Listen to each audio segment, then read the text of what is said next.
They executed the human envoy on the steps of the Judgment Plaza, and the silence that followed lasted 400 years. The execution took place on Jarkel, throne world of the Koracht Dominion, in the hour of public atonement, before 400,000 citizens packed into the plaza and the live feeds of every world that mattered in known space.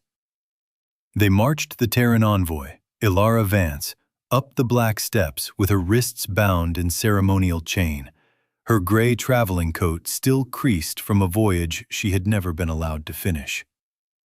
They read the charges twice, once in Dominion high speech and once in the common trade tongue, so that no one could misunderstand.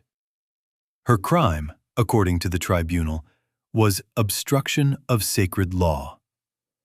Her real crime was this: she had refused to sign the treaty that would have made Earth a supplier world of the Dominion, and she had done it politely, in flawless high speech, with a small and infuriating smile. The executor asked her, as ritual demanded, whether she wished to beg. The cameras held her face.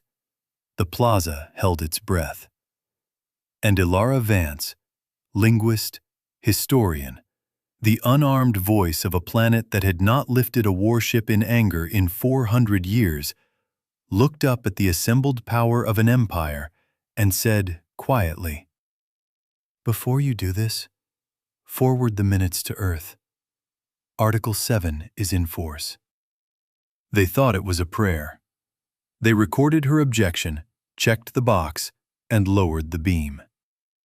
The broadcast cut to the Dominion anthem, and the anthem played to a galaxy that had just watched a line get crossed that no one had ever crossed before. For 9 days, Earth said nothing. The Dominion called it grief. Their commentators laughed at the silence, at the cowardice of a species that had let its envoy be executed like a criminal and had not even mustered the decency to scream.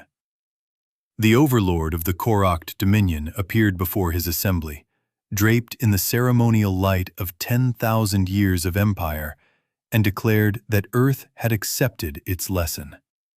He signed a decree making humanity a protectorate of the Dominion, effective immediately, retroactive, and non-negotiable. He called it mercy. The galaxy, watching, believed him. What the galaxy did not know was that on the 3rd day of that silence, in a hall carved into the bedrock beneath the Pacific Ocean, 12 humans had sat around a table older than the Dominion itself. And one of them, a fleet commander named Corin Vale, had read a single sentence from a document sealed for 4 centuries.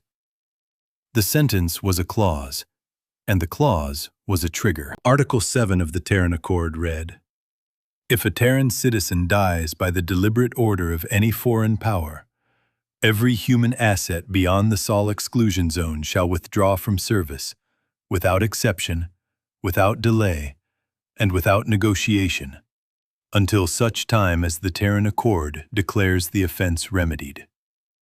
It had been written in a year when humanity had nothing, by people who had been burned so badly by the galaxy that they built their worst-case assumption into their founding law. They voted. The vote was unanimous. It took 8 minutes. Then Admiral Vale stood, and he was the calmest man in the room, and he said, "Bring everyone home." That was the entire military strategy. It was also the entire war. There was no declaration. There was no protest note, no recall, no angry broadcast. Instead, on 1,000 worlds across the breadth of known space, human beings began to leave. Relay stations that had been operated by the same Terran families for generations powered down with bureaucratic courtesy. Maintenance crews packed identical crates, swept identical floors, logged identical completion reports, and boarded ships that had been waiting for them, fueled, provisioned, and patient. Deep space beacons that had guided Dominion commerce for centuries blinked out one by one, each on schedule, each with a polite notice filed in triplicate. The humans left their posts the way they had lived at them. Clean, quiet, on time, and utterly impossible to argue with. The Dominion dismissed it as a tantrum. Their ministries issued cheerful bulletins. The lattice, their scholars assured them, was impartial infrastructure. Nobody owned it. Nobody needed to thank it. That was the first of their errors. And it was a beautiful one, because it was so complete. The galactic lattice, the web of relays, beacons, and navigational buoys that carried every message, every order, every heartbeat of interstellar commerce, had been built over 4 centuries by Terran hands, maintained by Terran contracts, repaired by Terran patience. And not once, in all that time, had any polity in the galaxy thought to ask who would catch the ladder if it fell. The lattice did not belong to Earth. It was simply the case that every other species had found the work beneath them, and the humans had been glad to do it. They had charged almost nothing for it. They had asked only to be treated as people. The first of the 47 worlds to go dark was Vestol. It happened quietly, on a trade morning, in the middle of a sentence. The Dominion Governor's office stopped receiving. The orbital docks stopped answering. Courier ships were dispatched at speed and arrived at a world that was intact, lit, breathing, beautiful, but silent, because its relay had gone dark and every thread of its governance had been woven through that relay. And the people of Vestol, who had never once had to make a decision without the lattice telling them the right answer, came apart like a tapestry cut from its frame. Food shipments had stopped because the schedules lived in the lattice. Medical supply orders had stopped because the forms lived in the lattice. Even the weather warnings had stopped, and the storms that the lattice had always rerouted arrived at a city that no longer knew how to ask for help. The Dominion called it an act of piracy. Their high command, in full dress uniform, stood before the cameras and promised that the matter was contained. Then the fleets began to die. Not explosively, not heroically. They came apart administratively, which is the worst way anything can come apart. The finest armada in known space had fought its wars for 200 years with its eyes in the lattice. Every formation, every firing solution, every synchronized maneuver had been computed and delivered through Terran relays, and the Dominion had never noticed, because the relays had never failed. Now the relays were quiet, and the great ships of the Dominion could not even find each other. 2 dreadnoughts collided in the Craxus Deep, firing on each other for 20 minutes before anyone aboard understood what had happened. A patrol squadron engaged a convoy of civilian miners, mistook the emergency beacons for distress calls, and fired into the confusion. Crews that had let the machines do the math for 2 generations discovered, to their horror, that they did not know how to do it themselves. Ships that had never once plotted a course without the lattice went dark in the deep, drifting, their officers shouting into dead channels. And the worlds kept falling silent, 47 of them. Not destroyed, for the galaxy would have understood destroyed. Simply unreachable, each one cut off from the nervous system that had become its civilization. Trade stopped. Law stopped. The synchronized calendars of government, the distribution of medicine, the great, slow heartbeat of interstellar administration, all of it stopped, and the worlds that had depended on it did not know how to begin again. Some fell into martial law. Some fell into riots. A few, for the first time in 500 years, tried to govern themselves, and discovered, with a fear that no historian has ever fully described, that they had forgotten how. The Dominion's overlord screamed his rage into the feed. He declared that Earth would be purged. He assembled the greatest punitive armada in the history of the species, and he broadcast its departure live, so that the humans would have time to understand what was coming and be afraid. Earth did not respond, but the Terran fleet was already moving. That was the second of their errors, and it was the deeper one. They had assumed that a species which could not defend its own envoy could not defend anything at all. They had never once asked why a fleet that had not fired a shot in 4 centuries still existed, still drilled, still trained in the cold emptiness beyond the Oort cloud, under officers who had never once in their careers been allowed to forget the sound of an alarm. The Terran fleet was small. Its ships were older than the Dominion's by 100 years, patched, dented, unglamorous. But they carried no lattice at all. Every Terran warship navigated on its own instruments, plotted its own courses, kept its own clocks, maintained its own maps in triplicate, in data, in print, and in the memory of officers who were required, by regulations older than the Terran Accord itself, to be able to function if every screen went dead. The galaxy called it paranoia.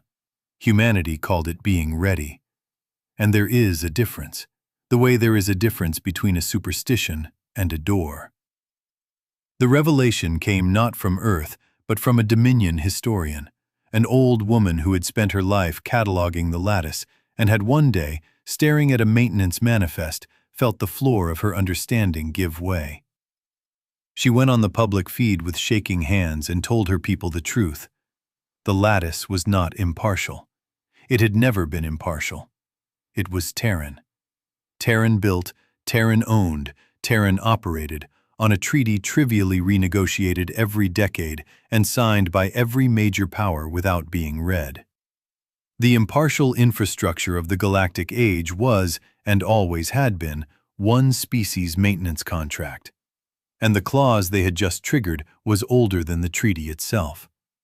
The long withdrawal, the records called it, pre-authorized 4 centuries ago by the Terran Accord, in the aftermath of a war the history books had politely forgotten, a war that had taught humanity one lesson, carved into its founding law like scar tissue. Never become necessary to people who do not respect you. The scholar wept on the feed. "They are not attacking us," she said. "They are simply no longer employed by us." The punitive armada arrived at the edge of the Sol system in shambles. The greatest fleet ever launched by the Dominion had departed in glorious parade formation, and it arrived like a parade that had forgotten the route. Ships weeks apart, some lost entirely, some drifting on wrong vectors, the ones that had relied most heavily on the lattice arriving most damaged, their crews hollow-eyed and muttering. And waiting for them, in perfect formation, patient as a held breath, was the Terran fleet. A handful of ships, old hulls, cold running lights, positioned exactly where they had said they would be, exactly on time, exactly as if the greatest armada in the galaxy were merely a scheduled appointment. The Dominion admiral, a man named Carvos, who had commanded the execution broadcast from his own flag deck and had watched Ilara Vance die on a screen the size of a wall, opened a channel with his voice shaking. He demanded surrender. He demanded Earth. He demanded to know who in the void the humans thought they were. And Admiral Corin Vale, who had waited 4 centuries for this conversation, answered him with the flat patience of a man reading terms off a contract. He did not threaten. He did not rage. He read from memory the remedy clause of Article 7, and he made it sound like a grocery list. The extradition of the executor of the sentence, reparations paid to the family and world of the envoy, a formal apology delivered before the assembled council of all worlds, and a standing law ratified by every signatory, declaring the person of a Terran envoy inviolable across all of known space. And then he said, with no heat at all. We are not at war with you. We are merely no longer employed by you. You may go home. Or you may stay. But if you stay, you will understand what you have been standing on for 4 centuries. Karvos laughed. It was the laugh of a man who had never once been told no, and it carried every crack in the empire behind it. He ordered weapons free. Every gun in the armada that could still hear him, that could still track a target, that had not lost its own fire control to the missing lattice, opened fire on the Terran line. And the Terran line simply was not there anymore. The human ships moved like the lattice had been a superstition all along, because to them it had been. They drifted through the storm of fire by dead reckoning and by nerve. And every Dominion volley that was not wildly misaimed found empty space, and not one Terran hull so much as flinched. The humans did not return fire. They did not need to. They hovered in the ruined mathematics of the Dominion's aim and waited. And every passing minute was a lesson. And every Dominion officer watching the tactical display felt the Empire's spine bend, degree by degree, in the quiet. "You cannot win," Vale said, when the guns had fallen silent from sheer bewilderment. "You never could. That was never the point. The point is that we could have done this at any moment, for 400 years. And we did not. We kept your lights on. We kept your ships in the sky, and your children fed, and your empires synchronized. And we asked nothing but to be treated as people. Your empire killed an unarmed woman for the crime of declining to kneel, and then it broadcast the murder so that no one would miss it. We are not punishing you. We are simply done." And then he said the sentence that every school child in the galaxy would one day memorize. "Your Honor executed a woman on live broadcast because she would not bow. We are not impressed by your honor. We are the ones who kept the lights on, and we are going home." The channel closed. The armada hung in the dark, 1,000,000 tons of the Dominion's pride, useless, because there was nothing left in all of space that it was willing to fight. The Dominion sued for peace within the hour. Not surrender, though their historians would wince at the word, but an urgent, trembling request for the terms to be stated again, slowly, in writing. The extradition was completed in 11 days. The reparations were paid in platinum and apology. The formal acknowledgement was delivered before the assembled Council of All Worlds, in the same plaza where Ilara Vance had died, and the words of it were written by the same executor who had killed her, reading from a page he had practiced for a week, and he wept on camera, and nobody in the galaxy felt sorry for him for a single second. The standing law was ratified in a session that lasted 1 hour, because no world in attendance could think of a reason to vote against it and remain sane. And then the relays woke up. One by one, across the breadth of known space, human crews returned to their stations. Not to the ones they had left, but to new ones, on new contracts, at a new price, because the Terran Accord had quietly amended Article 7 to include a fee structure. The 47 worlds came back online the way a patient comes back from a long fever, blinking, dazed, changed. On Vestol, the governor's office received its first message in 9 weeks, and the clerk who read it sat down on the floor and cried. Dominion ships that had been drifting in the deep, their crews running out of everything, began to come home on Terran guidance channels, escorted by human pilots who spoke to them with perfect courtesy, because the humans had never once been cruel with their power. That was the part that broke something in the Empire in the end. Not the silence, not the lesson, the courtesy. The galaxy learned several things in those months, and it has never forgotten a single one of them. It learned that humanity had held the entire age in its hands, the light switches and the clocks, and the maps of every empire that had ever sneered at it, and had asked only to be treated as people. It learned that the lattice had never been a trap, because a trap is built to catch, and the lattice had been built to serve, built by hands that were glad to do the work, grateful for the chance to be useful, and willing, always, to be taken for granted. That was the truth the galaxy was forced to recognize. And it was a terrible one, because it meant that the only thing that had ever protected the Dominion from the consequences of its own contempt was the kindness of the people it had just executed on live broadcast. The Overlord never spoke that truth aloud.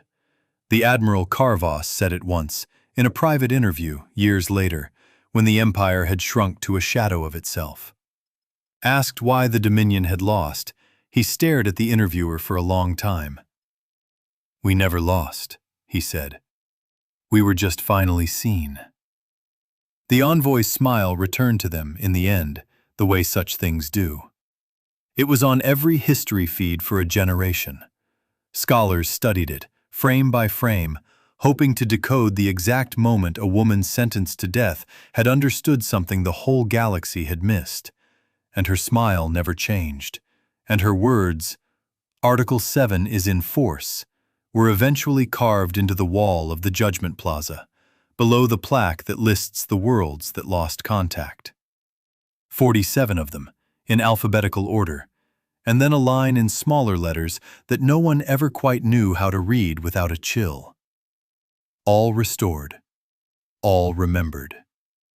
The Dominion still maintains that it was a misunderstanding. The Terran Accord never once bothered to disagree. They had gotten what they wanted, which was nothing more than a galaxy that understood them, and they knew, because they had always known, that an understanding like that does not need to be argued. It only needs to be demonstrated once.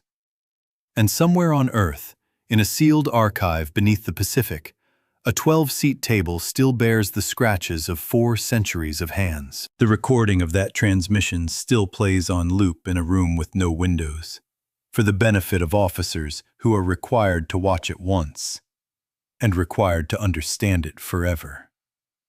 The black steps, the ceremonial chain, the gray coat, the calm blue eyes of a woman who had said her piece and had nothing left to fear. The room has a tradition. Every cadet who earns a place at that table is expected to watch the recording to the end and then state, in one sentence, what Article 7 means. The correct answer, which is not changed in 400 years, and which every cadet eventually gives, is this. It means we were never necessary to anyone who respected us. And we decided, on that day, that we would be. Ilara Vance smiled as they bound her wrists. It took the galaxy 400 years to understand why, and it has never stopped thinking about it since.